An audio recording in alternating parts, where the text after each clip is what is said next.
The old, dilapidated house had always given the neighborhood an eerie feeling. The windows were boarded up, the roof was caved in, and the surrounding trees seemed to be reaching out to grab anyone who dared to come close. Despite the warnings of her parents, Lily couldn't resist the urge to explore the abandoned house.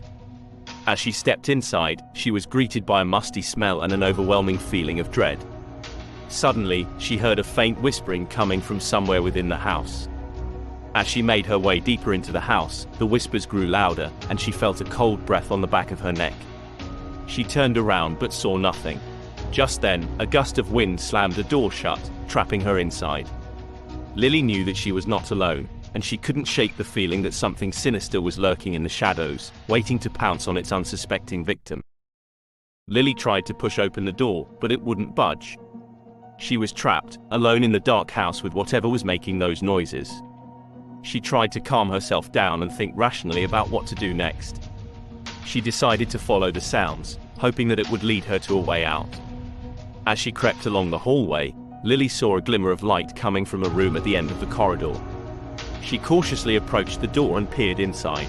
To her surprise, she saw a small table with a flickering candle on it. Beside the table was an old, leather-bound book. Lily hesitated for a moment before picking up the book and opening it. As Lily delved deeper into the book's pages, her fear gave way to intrigue, discovering tales of the supernatural and otherworldly beings. Suddenly, she heard a loud noise emanating from the adjacent room. With caution, she approached the door, only to discover a dusty mannequin.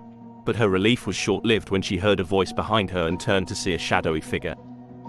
Lily turned to face the shadowy figure, ready to defend herself with the leather-bound book she had just found.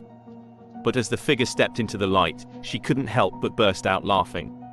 It was her little brother, wearing a sheet over his head and trying to scare her. "What are you doing here, you scaredy cat?" Lily asked, still giggling.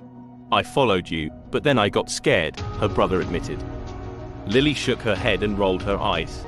"Come on, let's get out of here before Mom and Dad find out we're gone." As they made their way out of the old house, Lily couldn't help but feel relieved and amused by the whole experience. Maybe the old house wasn't so scary after all, she thought to herself. P.S. Only one thing didn't fit into the picture. She was the only child in the family,